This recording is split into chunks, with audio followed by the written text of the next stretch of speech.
People laugh at sheep because they follow the one in front. And what's going on? I mean, I stood there once at the side of a field and I watched this enormous flock of sheep walk down the hill. And there was a guy in front with a stick in his hand, and there was a sheepdog. And the shepherd had no power whatsoever, incredibly symbolic of the dynamic between the public and authority. He had no power whatsoever, except the power the sheep gave him by just following him. And then any sheep that didn't want to do that, they got the sheepdog, symbolic of fear.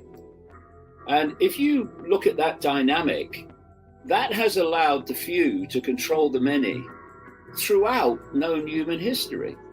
That simple thing.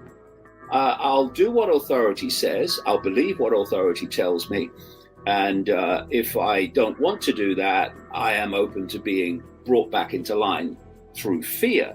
That's what's running it, and that's what's driving the coordination across the generations to push the world in the direction it's been going. It's a very, very long-term plan. And just to lay this out in terms of structure, you have two completely different worlds. The two worlds are this cult and the secret society network with its fierce compartmentalization. So most of the people in it don't know any of this. They certainly don't know it down the road from here. And then you've got the public, the world of the seen. And the world of the seen has to be kept in ignorance of what this knows, because that's the power.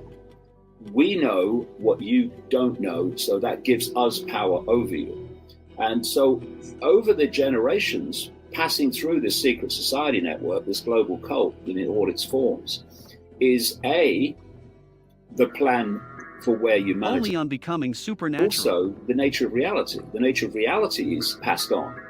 So through the generations, this level of knowledge is massively greater than this level of knowledge, because the whole structure of education and media in the public arena is to keep people in ignorance of what they know. And so you get a situation where when you communicate what this cult is doing, so many people in the public arena will just dismiss it because they'll say it's not possible, they can't do that. Well, no, they can't do that from the perception of reality that you have. But they're not coming from that perception of reality. They're coming from a reality much greater. And this is where censorship's coming from now, because what's starting to happen with the alternative media, and this is terrified that they will find out what they know. And so that's not only on the basis of what's planned, it's crucially on the basis of the nature of reality. Because they know how reality works and how we interact with it. They can manipulate us with that knowledge while we think, the public in general think that reality is just, a physical world. And who am I? Where am I? I have no idea. Where do I come from? Where am I going? What's going on here? What is this place? That's the level of ignorance, and it's systematic. But it's kind of funny, this reflex action. It can't be happening. And this is all part of this programming, because one of the greatest forms of programming is to limit the sense of the possible. It's so powerful. If you limit the sense of the possible, then you can go on outside their sense of the possible, manipulate them to heart's content, and they'll never know, because they don't believe what you're doing is possible, because you've limited their sense of the possible. And this is one of the great things that has to happen. We have to open our minds to all possibility, open the sluice gates to the mind, as I say, and let other possibility flood in, and then we'll see. Only on becoming there are supernatural. other ways of explaining the world. And one of them is certainly that there's a non-human force manipulating human society. Why are this cult, via its billionaires and billionaire corporation expressions, seeking to divide us more and more and more and more? Why are they doing that? Because they have to set the target population at war with itself, so that we're fighting each other and therefore leave them free to pull the strings of everyone. So one of the things I've gone on about a couple of times today is when you self-identify with labels, you're self-identifying with limitation. You're self-identifying with what I call the phantom self, which is an experience, not you. The reason they brought in and funded and promoted this abomination called identity politics is to subdivide the previous labels, the man, woman, whatever, to subdivide them into even smaller labels. Because they don't want people here, they want people here. And if they can make it even smaller, then go ahead. I understand why they believe what they believe, because they've been through an intense programming through the hijacked education system and etc. that has made them see the world in a certain way, because they've been going to school and they've been going to university, and every day the same thing's been imposed upon them. You can be banned for saying something that is provably, evidentially true because it's the wrong thing to the woke mentality. It has nothing to do with whether something's true or not. What the body is an information field. It's like a Wi-Fi field in its base form. It's like a waveform Wi-Fi field, and it's an information field. Mm-hmm. So, the information fields will be at least slightly different.